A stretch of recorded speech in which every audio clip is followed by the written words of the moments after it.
మనకేంటంటే చాలా రోజుల నుంచి కూడా మనం ముద్రగడ పద్మనాభం గారిని చూస్తా ఉన్నాం. ఆయన పవన్ కళ్యాణ్ గారి మీద రకరకాల కామెంట్లు చేస్తా ఉన్నారు. సో, ఎస్పెషల్లీ ఈ రోజు ఏంటంటే పవన్ కళ్యాణ్ గారిని పిఠాపురంలో ఓడించపోతే నేను ముద్రగడ పద్మనాభం కాదు, నేను పద్మనాభ రెడ్డి అని పేరు పెట్టుకుంటానన్నారు. దాన్ని వాళ్ళ అమ్మాయి కూడా ఖండించిందనమాట. అంత ఎక్స్‌ట్రీమ్‌కెళ్ళి మాట్లాడాల్సిన అవసరం లేదు. అసలు మా నాన్నగారు ఎందుకు మాట్లాడారో కూడా మాకు తెలీదు. మేము దాన్ని విభేదిస్తున్నాము. మేము పవన్ కళ్యాణ్ గారికి సపోర్ట్ చేస్తున్నాం అన్నారు. ఏంటి సార్ అంటే ముద్రగడ పద్మనాభం గారు అంత ఈగో తీసుకోవాల్సిన అవసరం మాట అండి. కుల నాయకుడు వేరు, రాజకీయ నాయకుడు వేరు.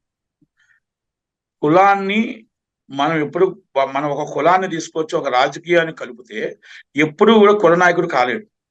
కులం ఎప్పుడు కూడా అన్ని రాజకీయాల్లో ఉంటుంది. కాపుల్లో, వైసీపీలో ఉంటుంది, టీడీపీలో ఉంటుంది, కాంగ్రెస్ లో ఉంటుంది, డిఫరెంట్ అన్నిటిలో పార్టీల్లో అన్ని కులం ఉంటుంది. మన కులం అన్నిటిలో ఉంటుంది. అంటే కాపు కులం అనేది. దానికి కాపు నాయకుడు ఎవరు? ముద్రగడ పద్మనాభరావు గారిని అంటే మేము గౌరవించాం. ఆయన కాపు నాయకుడిగా గౌరవించాం. వైసీపీ నాయకుడిగా మేము ఎవరూ గౌరవించడం. వైసీపీ నాయకుడు ఎప్పుడైతే అయిపోయాడో మాకు ఆల్రెడీ కుల నాయకుడి నుంచి పక్కకి వెళ్ళిపోయాడు. ఇప్పుడు ఇంకోటి ఏంటి, నా కాపులు నాకు అందరూ సపోర్ట్ చేస్తారు, ఆయనకి ఎవరు సపోర్ట్ చేయరు. ఎందుకంటే కుల నాయకుడిగా ఉన్నప్పుడు మనం సపోర్ట్ చేస్తాం. ఆ ఆయన వైసీపీ నాయకుడు అయిపోయినప్పుడు ఆయన ఏమన్నాడు, పవన్ కళ్యాణ్ గారిని ఓడించకపోతే పద్మనాభరెడ్డి అని నా పేరు పెట్టుకుంటాను అన్నాడు. మేము జూన్ 9 నాడు 10 నాడు ముహూర్తం పెట్టుకొని నామకరణ చేసుకోండి, 1,10,000 మెజార్టీతో పవన్ కళ్యాణ్ గారు గెలుస్తున్నారు. మీ సొంత ఇంట్లోనే మీకు ఓటు వేయరు మీరు చెబితే మీకు రేపు పిఠాపురంలో ఏం ఓటు వేస్తారు? అపోజిషన్ ఇచ్చిన వంగా గీతా గారే ఎవరిని డిస్టర్బ్ చేయకుండా ఆమె ఓట్లు అడుగుతుంది చక్కగా. మా సోదరి నిజంగా ఎవరు గెలిచినా ఎవరు ఓడినా అసెంబ్లీకి ప్రజల కోసం వెళ్ళాలి, ప్రజల కోసం పాటుపడాలి. రాష్ట్ర నాయకత్వం, రాష్ట్ర అధ్యక్షుడు అక్కడ నిల్చున్నారు కాబట్టి ఆ రాష్ట్ర అధ్యక్షుడికి ఓటు వేయమని వాళ్ళు అడుగుతారు. మీరేం అడుగుతున్నారు? ఇది నా పోటీ అంటున్నారు. మీకు సీటే ఇవ్వలేదు, మీకు ఎందుకు పోటీ? అక్కడ వంగా గీతా గారికి ఇచ్చారు, ఆయన తరపున మీరు పనిచేస్తున్నారు. It's a worker.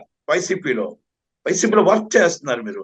అందుకే మీ అమ్మాయి గారు మీరు ఏం చెప్పారు, మా నాన్నగారు ఏం మాట్లాడుతుంటో మా నాన్నగారికి అర్థం కావట్లేదు, మీరు ఎట్టి పరిస్థితుల్లో ఇలాంటివి ఏమి పట్టించుకొని పవన్ కళ్యాణ్ గారికి మేము సపోర్ట్ చేస్తున్నాం.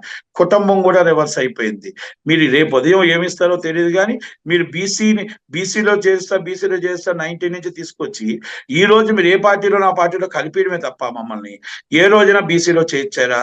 ఓకే, మీరు జగన్మోహన్ రెడ్డి గారు గీతా గారు గెలిపించారు, పవన్ కళ్యాణ్ గారిని ఓడించిన తర్వాత మీరు జగన్మోహన్ రెడ్డి గారు మనకి ఏం చేస్తారు? కాపులకి బీసీలో చేరుస్తారా?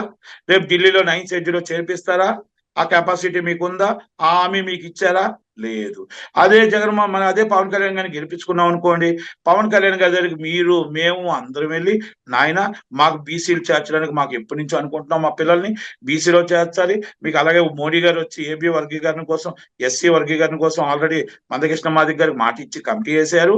అలాగే మమ్మల్ని కూడా ఒక చూపు చూసి బీసీలో చేర్చమని రిక్వెస్ట్ చేస్తున్నాం, మాకు చేయమని చెప్పేసి మీ తరపు నుంచి మేము మోడీ గారి దగ్గర మమ్మల్ని తీసుకెళ్ళు, మా రిక్వెస్ట్ గా చేసుకెళ్ళు అని చెప్పి మనం పవన్ కళ్యాణ్ గారి మీద ఒత్తిడి తేవచ్చు.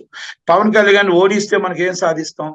మన బీసీలని ఎలా బీసీలో చేర్చుకోవాలో, మన కులాన్ని ఎలా డెవలప్ చేసుకోవాలని ఆలోచించుకోవాలి. కానీ మీరు ఈగోలకి వెళ్ళి మన కాపోడే శత్రువు, వేరే వాళ్ళు ఎవరూ శత్రువు కాదు. మీరు కాపోడికి పవన్ కళ్యాణ్, కాపోడి శత్రువు పవన్ కళ్యాణ్. ఇది ముద్రగడ్డకి శత్రువు ఎవరు? సొంత కూతురే. అంటే సొంత ఫ్యామిలీ యాంటీ అయ్యారు. అంటే నువ్వు తప్పు చేశావు. మీరంటే మాకు గౌరవం ఉంది. మీరు పెద్దలంటే, కాపు నాయకుడిగా మీరంటే మాకు ఎప్పుడూ గౌరవమే. వైసీపీ నాయకుడిగా మీరు ఎప్పుడు మీరు ఏం మాట అంటే ఆ మాటకు 10 మాటలు మాట్లాడతారు.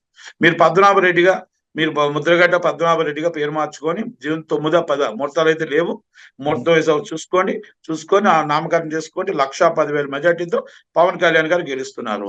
కానీ మా సోదరి ఓడిపోయినా ఏం చేసినా మా సోదరు కూడా బాగుండాలి. మా సోదరి మంచి వ్యక్తి, అందరితో రిలేషన్ ఉన్న వ్యక్తి. కానీ పవన్ కళ్యాణ్ గారిని ఒక్క మాట కూడా ఏ రోజు అనలేదు. ఆమె చిరంజీవి గారు సీట్ ఇస్తే చిరంజీవి గారు గెలిచారు. ఆమె కూడా పార్టీ లైన్ ప్రకారం మాట్లాడుతుందే తప్ప party is different. A party line ఉంటే ఆ పార్టీతో మాట్లాడక తప్పదు. పిఆర్పీ అంటే పిఆర్పీలో మాట్లాడతారు, అక్కడ పార్టీ ఉంటే అక్కడ మాట్లాడతారు. అంతే తప్ప వ్యక్తిగత దోషంలోకి ఆమె ఎప్పుడు వెళ్ళలేదు. అక్కడ పవన్ కళ్యాణ్ గారు వెళ్ళలేదు. మీకెందుకండి బాధ? మీకు సీట్ ఇవ్వలేదు, మిమ్మల్ని నమ్మలేదు. జగన్మోహన్ రెడ్డి మిమ్మల్ని నమ్మలేదు. కాపు నాయకుడిగా కూడా మిమ్మల్ని నమ్మలేదు. మిమ్మల్ని మామూలుగా నాయకుడిగా కూడా మిమ్మల్ని నమ్మలేదు. ఎందుకంటే గత చరిత్ర మీరు ఎప్పుడు ఓడిపోవడమే కాబట్టి మిమ్మల్ని నమ్మలేదు. మీకు ఎలా ఓటేస్తారు అనుకున్నారు? టాప్ నాయకుడిగా మీ వెనకాల వస్తారు. మీరు కాంగ్రెస్ వైసీపీ నాయకుడిగా మీ వెనకాల రారు జనాలు. పార్టీ కులం డిఫరెంట్ ఉంటుందండి. కులంలో డిఫరెంట్ ఉంటుంది. పవన్ కళ్యాణ్ గారి ఫ్యాన్స్ వేరు, పార్టీ వేరు, డిఫరెన్స్ వేరు. అందుకే కులంలో వైసీపీకి ఉండొచ్చు, టీడీపీకి ఉండొచ్చు, బీజేపీకి ఉండొచ్చు, దేనికైనా ఉండొచ్చు. కనుక అక్కడ బంపర్ మెజార్టీతో పవన్ కళ్యాణ్ గారు గెలుస్తున్నారు. ఫస్ట్ రాష్ట్రంలో గెలిచే సీటు పవన్ కళ్యాణ్ గారు, నారా లోకేష్ గారు 1,10,000 మెజార్టీతో గెలుస్తారు. పవన్ కళ్యాణ్ గారు 70 నుంచి 80,000 మెజార్టీతో లోకేష్ గారు గెలుస్తారు. మీరు జగన్మోహన్ రెడ్డికి నిద్రలేని రాత్రులు ఇస్తున్నారు. వాళ్ళిద్దరిని ఓడగొట్టాలని జగన్మోహన్ రెడ్డి చూస్తుంటే మీరేమో వాళ్ళిద్దరు మొదట గెలిచేది ఆ 2 సీట్లు అంటున్నారు. మొదట సీటు గెలిచేది వాళ్ళు రెండేనండి. మీరు రాసుకోండి, మొదటి సీటు గెలిచేది వాళ్ళు రెండే. మీరు రాసుకోండి, ఇది నేను కూడా చెప్తున్నాను కదా మీకు.